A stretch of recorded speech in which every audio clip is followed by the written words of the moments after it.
Welcome, everyone, to today's episode of Taxing Poetic. I am your co-host, Tim Howe, along with... I'm your other co-host, Jenny Carter. And as always, our esteemed producer, JB. Hello. What up? Today, we are going to be covering a Georgia episode. Hey, that's where we live. We're going to be talking about all the weird things in tax here in Georgia. And we're joined with a guest, kind of a pseudo-frequent guest on our program, is Donna McMurray, our Director of Legislation and Tax Policy. Hey, Donna. Hello. So nice to have you here. Glad to be here, I think. Awesome. We're going to sit here and pick on Georgia for a few hours. We're going to have a lot of, or excuse me, not a few hours. Good God, I hope not. I mean, we could. I was like, okay, let's get after it. We're going to talk about every department in the state of Georgia, but no, we're just going to talk about the Department of Revenue and some of the interesting tax law and stuff like that the legislature has passed. So I'm going to kick it over to Jenny, as always, for my favorite segment of the show. It's my favorite. It's Donna. a lot of people's favorites. Just not Tim's. Just not mine. Which is part of why it's my favorite version. I know. Just because Tim's not good at it doesn't mean, he cat one doesn't was have to pretty like good. it. Yeah. Right. Well, hey. Yeah. Well, let's not discuss where that came from. Well, and insert Grumpy Cat. So here I am. Grumpy Cat that doesn't get the tuna. So, all right, Jenny, hit us with your haiku. All right, you ready? Yeah. Here we go. Ray Charles said it best. Georgia sales tax on my mind. Is that how it goes? That's good. Oh, my God. Oh, that's awesome. And we're so glad Donna's here. Donna, the public demanded your return. You know, we cannot go an episode without name checking you. You are the oil, the grease that keeps the wheels turning on this podcast. So. I would say the books that, are the inventory of the library. So that's basically it. She's the one who stocks us with all the knowledge. So congratulations. I do my best. We could not do this episode without you. And just a reminder, everybody, while we're having an individual episode just about Georgia, is because we left it out of our Wikipedia series, JB, when you researched regions, and you can listen to all of our regional series podcasts in our library, wherever you listen to podcasts, where we cover all the different states. You know, JB found them on Wikipedia. There you go. And we just we left Georgia out on purpose for that library, so we could just cover it with its own episode, because we know a lot about it. And we're going to talk about it. We sit here. We do. We sit here. We're getting ready to find out. We also brought it up a lot. Yeah, a lot did. of episodes. Yes, We're like, here's that's the thing. true. Yeah, right. So. Yeah, but we're just dedicating our own, this next half hour or so just to talk about our lovely state. And speaking of knowledge, Donna is going to hit us with, I believe, a quiz today. Donna usually does the quiz, and we work on it together, but she does 100% of the work. And then this time, I was like, I'll help you with the quiz. So this is a quiz brought to you by both of us. Wait a minute. I've subcontracted out the quiz. This is a tax quiz that's done by a non-tax guy. But obviously, Donna had to look at it and be like, It's been reviewed. You're correct. It's been reviewed. Okay. Yeah, I subbed it out. It's okay. We've had legal review. That's right. Okay, good. Yes. Don't sell JB short. He's learned a lot about tax. He has. I know. I'm not selling him short. I still need Donna to check my quiz. He's the good color commentary. He's the So on the year, Jenny is winning 5 to 3.5. Oh, wait, I didn't hear that. Wait, who's winning? Jenny. Oh, me? Jenny is winning. Me? I'm winning? Jenny, it's a marathon, not a sprint. It's a marathon. It's early on. Plenty of months and plenty of episodes. Let me just enjoy this moment, please. Okay, so first question is for Jenny in our Georgia sales tax quiz. Georgia imposes a $1 per tire disposal fee on the retail sale of a replacement. Okay. What percentage of that is taxable? 0. Is 0. Yay, me! Do you know why? Because they are charging it for environmental fees. It's because you can't put it on a consumer, right? Like a disposal fee is not imposed on the seller. The fee is not subject to a sales tax when it's itemized on the customer's invoice. Okay. Wow, look at JB. Look at JB. I know. So, Tim, would you have got that one? No. I'm going to lie to you. I would have said that it was a mandatory component of the sale, even though it was being separately stated, and I would have thought that it would have been taxable. I think that's what would have. Maybe that's why I made this question, because I think that's what. Yeah. I think it seems like 100% would be of $1. Who cares? 1 cent. And there just must be a section of Title 48 inside the OCGA that actually talks about certain fees that are exempted, right? Well, you don't always add sales tax to a fee. That's what's interesting, because it'd be a tax on a tax, right? Or a tax Not on a that fee. that's ever stopped anybody before, but yeah. Panama City That's a very Beach. good point. Right. This is obviously why I'm in the lead for the quizzes. So let's just acknowledge Jenny's now that. up 6 to 3.5. Yeah. So I haven't had my question. Okay, Tim, you go out to Robert Redford's favorite restaurant, Elizabeth's on 37th in Savannah. After the meal, you get a 20% mandatory gratuity on the bill. Is the tip subject to sales tax? Yes, it is. Well, yes, you are correct. Do you know why? Because it is considered to be mandatory, and it is a component of the basis, the taxable basis, or it has to be included in the taxable base because it's a mandatory portion of the sale. And if I were to just give a tip, It's non-taxable. non-taxable. Non-taxable. so right. there are a lot of places do that. I always thought it was because they were like, I want to make sure my server gets, the tip, and like when they put it in. Is there some sort of benefit for restaurants? So if you think about it, if you're saying to someone like shipping and handling charges, right? If you say these are required, you have to pay these, it is part of the sale, then guess what? Typically they're going to be taxable unless it's enumerated in a state of being exempt. So what George is saying here is, hey, you're requiring that charge. It's not a fee. You're requiring the charge as a component of the sale. It's got to be lumped into that sales price, and it will follow the taxability of the item, so it would be taxable. Right. There's no benefit to the restaurant, though. And in all actuality, what really stinks is that the restaurant has mandatory tip reporting that they have to do at the federal level, which makes things really nasty.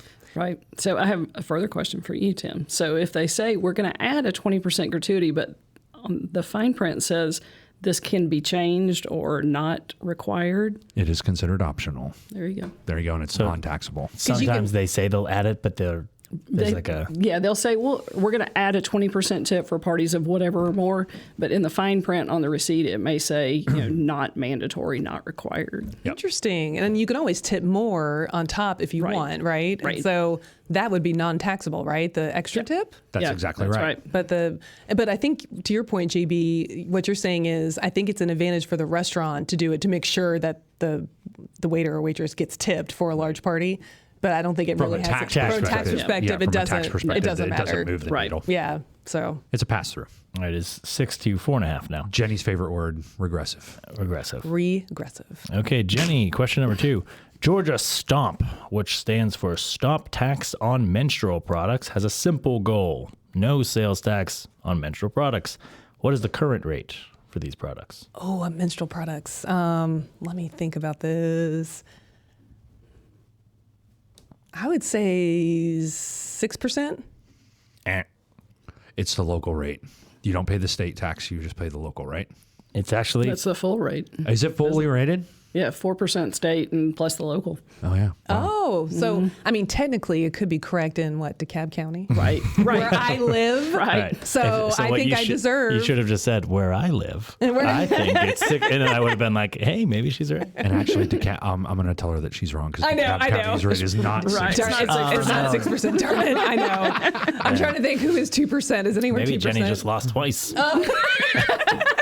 I don't think you can count that against her twice, though. Can we go ahead and give her negative Donna. 2 points? This is why I wanted to have you here. I got you.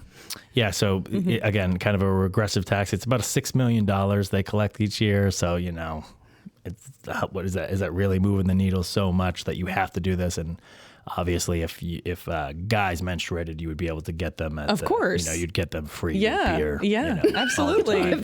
Yes, with beer. Yeah. How did this conversation just get this direction? Let's talk more I about wrote Now they down- should just come with chocolate. For those of you not or watching us, I just gave JB one of the weirdest looks probably ever. I wrote down that I thought Tim might say that, like women and children get out of the building first, like when there's a fire.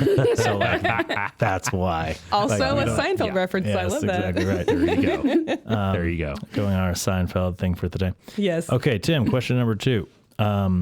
You get a plus minus of 2 so just like Okay. on the number. The 2024 State Business Tax Climate Index ranked Georgia blank.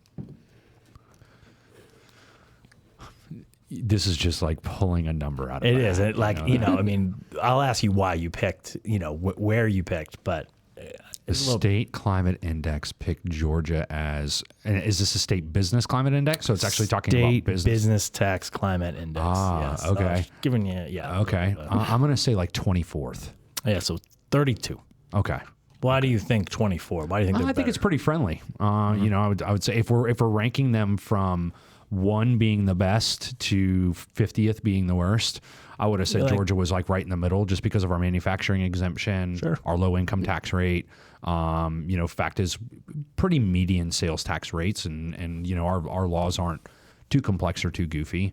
You know, with regards to businesses having to adhere to them. I wonder. So would he have got it right if he added all the nomad states for not counting? True. And then plus 24 is 29, which would have got him real close to 32. So is this a business tax index or just business index? It's a state business tax climate. Yeah, we talked about this in a previous episode because New York, New Jersey, and Right. Pennsylvania are like in the top 3, right? So I was going to give you top a 3 as the worst. by the Exactly. way. That's Yeah. what I mean. There Yes. you go. The, Yeah. I just feel like worst. this Not as in the best. Right, right, I right. feel like this one's a little tough. So there's a bonus point. Okay. Who's number 1? Who's number 1? Yeah. Like at the absolute worst. No, the best. Oh, the best. Hold on. I feel like we've said this before. This is why I was like, I feel like we talked about We have talked about this before, but I can't remember. now. Isn't it Yeah. like Maine? Or like Wyoming. Wyoming. Wyoming. Yeah. We brought that up. We did. I honestly was Yeah, like, I we feel- did. We yeah. did in the Wyoming episode where we talked about Wyoming. I It's think just we like did. Yeah. the Yellowstone one, I think. Right. Yeah. Yeah. You get no points though, just FYI. Just, For those of you keeping track. Just At keeping least track. I know the sales tax rate of where I live. So why does everyone like Wyoming so much? I mean, it's been number 1 for a while. Yeah. Well, I mean, I don't think they have a lot of complexity, right? Or the population density is not too huge, and so just they don't keep really it have simple. a lot. Keep it simple, stupid. Yeah. I mean, that's basically it. KISS method. Almost it'd be like more like Idaho is also. true, like yeah. Wyoming. Okay. Don't have a lot of people is the rule of taxes. So less Although people. it's going to be very interesting to see what happens in Idaho. My sister just moved there, and the influx of like the other Western states, like Washingtonians and Californians and everybody else that are moving into Idaho and Oregon, Oregonians. Yeah. It's going to be interesting to see if that political climate changes and like how much they're actually going to maybe change some. I've seen a weird amount of people talking about Boise, Idaho. Oh yeah, Yeah. dude, it's a last tech. couple It's a years. huge tech hub, like really, really big on the tech front. Okay, Jenny, question number 3. When was Georgia's last sales tax amnesty date? oh my gosh, amnesty date. Oh, last August. It was a very long time ago. Tim, do you remember? It was a very long time ago. Very long time. Like a sales tax holiday?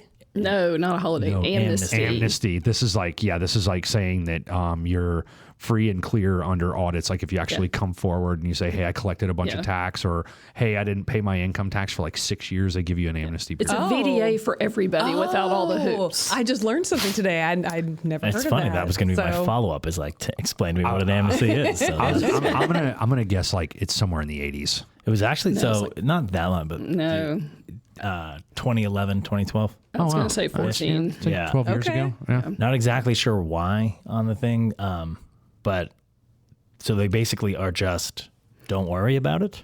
Yeah, I mean, they're pretty much like, come forward, just pay us what you owe us, and we'll waive penalty and interest. But you've got to do it during this small time frame for whatever this look back period. It's usually when states' coffers are really, Yep. really tight. So Yeah, if you look at the exactly. timing of that, 2011, right after the that's coming out of the bailouts, all crash. stuff. Yeah, and the bailouts and everything. So the states are like, oh my God, we need money. Yeah, Please, like, we'll be cool. Just Yeah, send just be- us, just be come cool. on. Just send us a check. Cool, I promise. Just send us a check. Amazing. That's good to know. All right. All right, Tim, question number 3.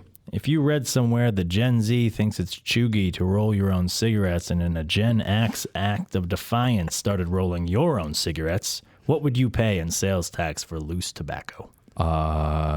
You pay the full rate. Yeah, is she high? But Yeah. Do you know what it is? Oh God, I don't know what the state tobacco rate is here. Hold on, let me take a guess. You should. It's gotta be insane. He doesn't roll his own cigarettes. I don't roll my own cigarettes. I buy packs of them.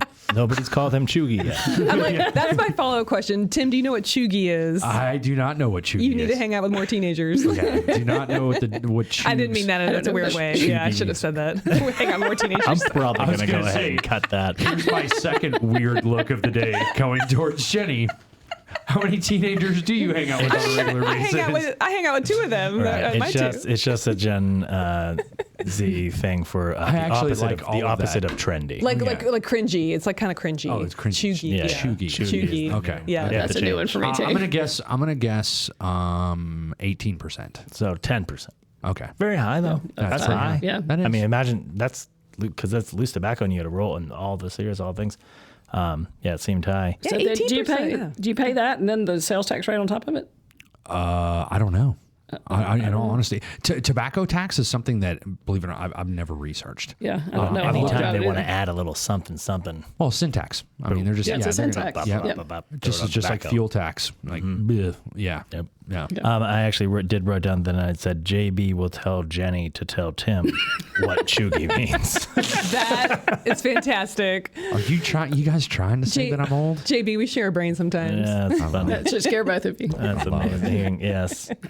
Okay, so that was our quiz brought to you by me and Donna. Fantastic. So hold on. So I got one right. And did Tim get one Tim right? got one got right. one right. Okay. All right. So does Jenny 6, Tim 4.5. All right. Still, Love it. Still holding strong going into turn one. All right, let's take a break and we'll come back and do something it's weird. Sounds awesome. Thanks. Welcome back to Taxing Poetic, and we're going to jump right into what's weird? And we're not talking about Jenny. We're talking about what is weird. That's a whole other podcast episode in itself. Exactly, in and of itself. We're talking about, do you know what's weird from a Georgia tax law perspective? And we got Donna here to kind of help us out and throw a little flavor in every now and then. But we're going to start off with something that we've already covered once in the past, which is the Augusta rule, right? And this is more of an income tax issue, less than a sales tax issue, but it's kind of cool because it was framed around what, Jenny? The golf tournament in Augusta? The Masters. I know, I'm kidding. The golf tournament. I thought maybe she was like I don't know anything about golf, but come on, even I trying know to get us not sued or something. She's like, I Can I know, say right? the name? I'm very, it's cool. yes, I never want to get a Three suit. weird looks that I've given this episode. Like, please, Lord, tell me. Yes, Although the I'm Masters. sure she could tell you what kind of sandwiches they serve there. I can. Pimento cheese and chicken salad and egg salad. There Not you chicken go. salad, just egg Not salad. chicken salad. Yeah, egg salad, Egg salad, and pimento cheese. Oh, they do Yummy. have a cold fried chicken sandwich, though, that is to die for. It's pretty good. Yeah. Delish. And it's like $2. Yes. Yes. Oh, it's all Is amazing. that what it's about? The food or the lodging? The Augusta rule. Oh, okay. Oh, no, I'm sorry. The Augusta rule. Did we get sidetracked about that now? We're all sitting here hungry. So, actually, the Augusta rule is about homeowners in Augusta being able to rent their homes to individuals for less than 14 days a year and have it completely exempted as income or additional income on their federal income taxes. And it just got adopted and known nationwide as the Augusta rule, right? Yep. Pretty interesting. Named after a golf tournament and after a little tiny city in eastern Georgia. Not tiny, sorry, Augusta, decent-sized city in eastern Georgia. Yeah, Disgusta. Do any Disgusting. Okay, put them now on we the gotta mark apology an list. apology. Yeah. I know. That's on the apology list. Fine, I'll add it. Did any other states take that or? Oh yeah, I mean it's a now it's like a nationwide. thing. It's an IRS Started law. here. Yeah, but it started here. There's like 3 major stipulations to it, and one of it has to be less than 14 days. It doesn't have to be your primary residence, but it does have to be located here in the United States. Yeah, Yep. I can't remember what the third stipulation is. Oh, it needs. Oh, this is what it is. The rent needs to be reasonable and customary. So Okay. yeah. That's exactly it. So it's got to be market-based rent. Right. Yeah. You can't rent it for enough to buy a new house. Yeah, you can't say, "Hey, it's $400,000 for 1 week." Like, But still cheaper than the tickets. you're darn right. I'm trying to actually figure out how to do that because I live right next to the East Lake Golf Course, and golfers really like staying at somebody's house instead Yeah. because they're in hotels all the time. They hate it, and they want their family to be able to travel, all the extra rooms and the kids stuff and all the things. And you can rent those out like be in a package of a thing, and you get. You go to corporate. $15,000 for a weekend. Or You a should do week. it. You should totally do it, dude. I don't know how to do it. If anybody who runs the PGA Tours listening to this podcast, Yeah. JB's got a Email house for us. you. Hey, we can talk offline. I know a guy. Oh, Yeah, great. we can talk offline. I know a guy. Yeah. All right, tell I'm us not going to about, give him a shameless plug on this pod, but I do know a guy. tell us about temporary storage exemptions. Oh, yeah. Hey, Donnie, you want to talk a little bit about a temporary storage exemption and what it is? Yeah, so a temporary storage exemption allows you to take possession in a state as long as that's not where it's going to be permanently.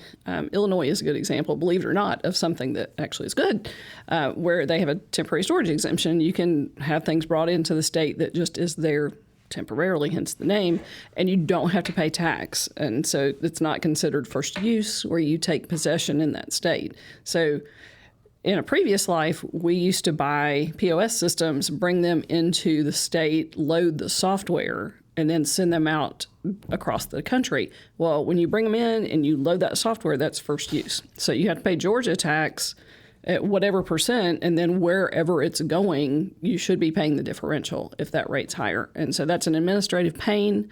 And you're not really using it in Georgia. You're just making it more useful for someplace else. That's exactly it. And we also had our auditors try to argue with us that certain things that were bought here from a marketing perspective and put into inventory were considered to be first use. And we were like, no, if you have to actually look, it's inventory, and it was inventory held for resale. Right. And we'd have to sit here and talk to these guys and talk through it and show them that we're actually charging, even though there wasn't an itemized charge for these particular things. It was included in a standard marketing fee or an MLM, a market level marketing fee or something else. And it was built to compensate for it. The auditors just like fuse blown. They're like, oh, I don't understand this. It's being held in a warehouse in Georgia. What's temporary mean? That's actually a really, really good question. Some states define temporary as less than a year. Some states define it as less than 60 days. Right. It could be, your inventory turn ratio or, something like that. It varies by state. Like, it would have a statutory definition. It would have a statutory definition. Do different products have different definitions, or is it all just...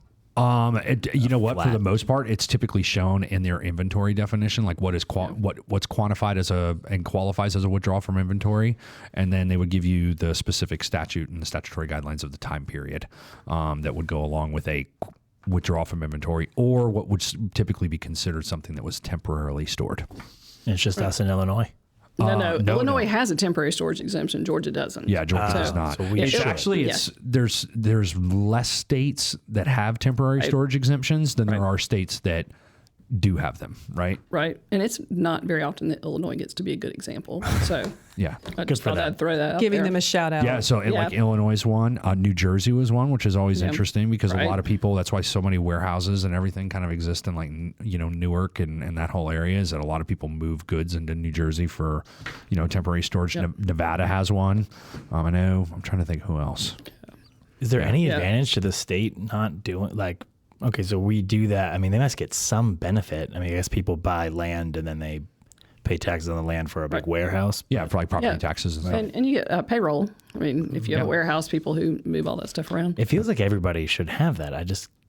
I agree. Yeah, and you think it would help with the free flow of goods, sure, and just manufacturing, or people wanting to import. And if you have a purchasing function in your company where you buy things in bulk and then you send them out to wherever, you don't have to set up a separate legal entity to do the purchasing and then turn around, bill it intra-company, that kind of thing. And see, everybody hypes on Georgia because they're like, oh, we got Savannah, the big port, and we offer free port exemptions for inventory and blah, blah, blah. Yeah, that's great and all, but the Freeport, like, it started off as this really cool and huge and broad thing, but then Georgia started narrowing that definition over time, and counties started changing, their enforcement of it and how they can apply, because counties can approve whatever they want from a Freeport standpoint, right? Like when you actually go through and you apply something on Freeport or apply for a Freeport exemption on property tax, and this is with property tax, by the way, it's completely at the discretion in some instances for the county to say what they're going to approve and what they don't. Why is Georgia not cool about this? Like, why can't we have it? You know what? It's a big money generator. Yeah, on the Freeport side, I mean, you can be talking millions and millions and millions of dollars. I could sit here and talk to you, blue in the face and give you stories about craziness I've seen on Freeport stuff. And one of the big pieces of language that's in the Freeport that a lot of people screw up is if you're bringing a bunch of items in and you're holding them in inventory, but then you're selling it to a retailer outside of the state, that was when it would qualify for a Freeport exemption, because you're selling it to someone who's ultimately going to resell it again. But if you're selling it to an end consumer, if it goes to someone who's actually consuming it directly at the end of guess what? That inventory is not considered Freeportable. It's basically inventory held for resale, and it needs to be reported. You have to pay tax on it. They also look at numbers too. I mean, I remember there was a whole thing on like the film industry in Georgia, and you look and they give us these tax breaks, and that's what gets movies come here. And it's like, oh, it's, we'd make $3 billion if we just tax them like we tax everybody else. But you don't think about the other side. Then they wouldn't come. That's not the point. And Right. now you don't Right. get 0 of 0 is 0. Right. And then you also, all the money that goes into the economy and all the other things. But I think that's probably where this came from, is they were like, we can make money on this, even if it doesn't really make any sense. It actually ends up probably hurting in the long run. You know what else is 0? The taxability on the dollar tire For the tire disposal fee. disposal fee. So anyway, just bringing it back to the one I got right. So It's true. anyway, okay. Anyways, So, okay. Tim has had that expression a lot. Yeah, this I don't know episode. why I've had this grumpy cat face today. So, all right, one of what's the other next? things, we're going to talk about the expansion of digital goods. And Georgia just decided to create a foray, if you will, from a state perspective into taxing digital goods, right, Donna? Yes. So Donna does not like this. Donna's not happy about Donna this. is not happy. No, I'm not. So what Georgia did effective January 1st is they made digital downloads of non-software taxable. So AV, books, music, games, movies, that kind of thing that you download and own now become taxable, even though they're not tangible. And I get that if I buy a book, I pay tax, but if I buy a downloaded book, now I have to pay tax again. And this one hits me where I live because I'm a big reader. So this one's costing me money. I am too. So, not a fan. Yeah, not a fan. Yeah, I'm paying tax on my Kindle when I buy it. Right. That's tangible personal Exactly. property. And then my electronic book, I should not have to pay Which tax. exactly. I The totally big agree. thing is transfer of title, right? Yes. Yeah, because that's where they get it. Yes. That's what they get it. It's a subscription. Yeah. If it's a subscription model, you're not actually taking transfer of title. You're not owning something. Right. Fine. They don't care. Well, hold on. I lend a book to someone though, and I'm not, or give it to someone after I've read it. I'm not collecting tax and or doing like a resale certificate. So I write don't. It's the same. You It's could the write same. that off as a charitable. But it's yeah. Well, but what I'm saying is, No, you know, but it's the same exact thing as a subscription-based model, right? It's Like if you Spotify. subscribe to Spotify, if you subscribe to Amazon Prime, and you're getting all this stuff downloaded for free, all that stuff's non-taxable. But if you buy one of those movies and you download it and you own it permanently, it is now what? It's now taxable. But here's my thing, too, back to your point, too. If I have a book and I finish reading it, I can give it to you and you can read it. Well, now I download a book and I can read it. I can't give it to anybody else. yes. It's stuck right there in my Kindle or my Nook. Well, which is another reason that they say you have permanent title over it. Yes. But if the I big can't book give it lobby. to somebody else. Big book lobby wins Right. again. Where's the librarians? Where are the librarians? Where are the librarians? Thanks a lot, Tim, for not being on our side with the books. Right. Hey, That's man. because Tim doesn't read. That's why Tim's losing in the quiz. Oh my gosh, Man. This is Trash Tim Day. I know, and It I is. feel, I checked the feel like I'm calendar. really supposed to be Switzerland here, so I'm just trying to. Way to kick a guy when he's down. He's very tired. I checked the calendar. Oh, I love it. Donna, can you please be here every day? No. We love you, Tim. All right. So other digital good things that Georgia's looking at, and what we're just hearing about this, is that obviously they're looking at electronic delivery of software, right? Which has always been a huge thing for this state and a big benefit for businesses. Yes, they did talk about that at one point. It hasn't happened yet, but they've been talking about it for a while. And that would raise a lot of revenue. It would cost a lot of businesses a whole lot of money. I would completely agree. I'm trying to think. I mean, like, so every time I download, like, Photoshop or a program, like, I mean, Taxable. that's, Yeah. and it should, but that makes sense to me. Like, the last time they looked at this law, I was like putting a disk in my computer and downloading software. Like, I would buy it and then I would install it. That's right. That's the last Yes. time they collected tax Physical on that. physical exchange yep. of tangible personal property. Right. And so some of the things they consider tangible too, though, or if you, back in the day, if you've got load and leave software and then they gave you a manual, that manual's tangible property, now it's taxable. But think about the companies that download like $1 million worth of software and how much that's going to cost them. Sure. I Right. mean, I mean, whatever you it- budgeted for this year, add, 8%. And everything's a 7-8%. subscription model now too, so it's like you download it and then you pay, $200 a year for this thing. Right. Well, software as a service, not taxable in Georgia yet. Yet. Yet, I think is the operative word. And I mean, look at your Oracle subscription or, whatever ERP system you're using and how much companies pay for that. Yeah, it's big bucks. Absolutely. Bucks. Yeah. So So Donna, again, looking at the end and saying, here's how much money we could make. Yes. So Donna, when you look in your crystal ball, you think that's coming up then? I do. Yeah. Mhm.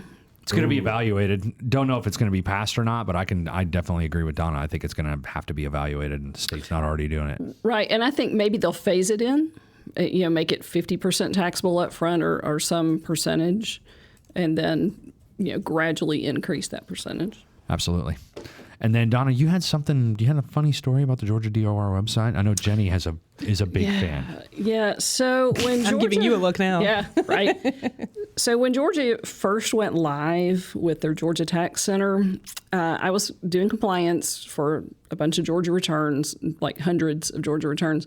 Got into the website, and all of the estimated taxes were not there. So you have to report the in, report the out. Not there. So it's a website, right? I call up the DOR. If you have any problems, call us at 1-800-whatever. We care. And so literally spent 8 hours on hold. I would have my little speakerphone on. I'd be 8? like, 8. Why? All day. I would have hung up. Because I had to file the returns, right? They were due. Yeah. And so I finally get a hold of somebody in the Taxpayer Service Center, and I need to file returns. I don't see the estimated tax. She's like, oh, we know it's not there. Just go ahead and file. I'm like, it's a website. Maybe you could post that? Yeah. Like a banner would Right be down. nice. Don't worry about it. Yeah. Right? And this is for prepayments, right? Yeah. Yeah, that's What a big disaster. deal. I'm like, literally, because you have to report them. And FYI, if this is what I don't understand. So you got a dude who's a developer, and he's looking at a form over here, and he goes, hey, all I got to do is recreate all these lines from this form, stuff it into the website. Right. The prepayment line's on the form.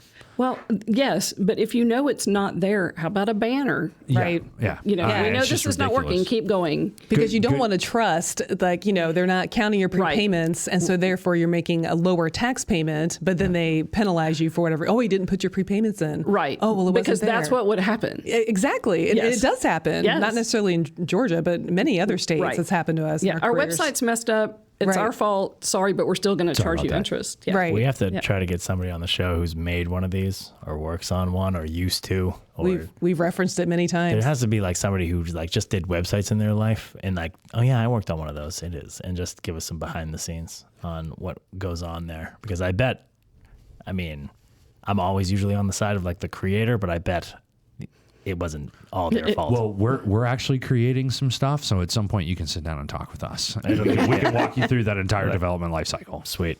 Yeah, I'll just beat the dead horse with you about the Georgia website. Georgia, if you're listening, it's really confusing for some people when you file your return and make a payment, and then you still say a payment is due, and then you make another payment because you think, did I already make a payment? So again, just a quick fix, maybe a line of code, right? Tim, you know about this stuff. States, be better. Yes. That's all we ask. We have a coffee mug that says this. So now that Georgia's listening, Tim, you got anything you want them to fix? Real quick. No, I mean, in all honesty, the upload process, what Jenny just talked about, is one of the most ridiculous things. I mean, we've had to literally contact the state multiple occasions for people who are new to our process when we've actually, tried to process returns and stuff, and we've explained to them and say, hey, this is going to be confusing. When you get in here and you look at this, it's going to be weird. Don't hit the payment button twice after you've already done the upload. And guess what? Oh, I accidentally made a payment. It's like, oh my God. Well, because they give you a big scary message. They It's do. like It's horrible. And It's so like, oh my God, you must make a payment or your return right. blah, blah, blah. And so you think, oh my gosh, I must have just totally spaced out and didn't make the payment. And there's no way to confirm that you did, right? Well, it's complicated, but It's very complicated. So yes. it usually always involves a phone call. Right. Yeah.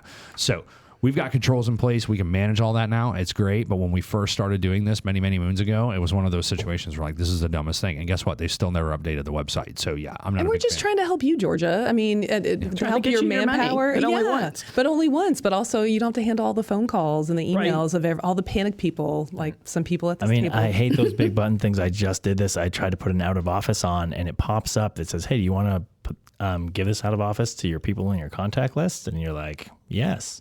And when you click that, it sends your out of office to every unread email from everyone in your contact list forever. Are you serious? I sent some of the good people at Smith & Howard about 500 emails I last wonder week. why I got one from Did you. you get one? I got two from you. Oh, congratulations. You're on my friend contact list. I was going to say, I don't think I got You one. didn't get one? So that tells me something right well, there. I did it didn't read my myself. email. Yes, I put the preview is 3 lines long, so sometimes I'm like, I got it. I don't need to open it up.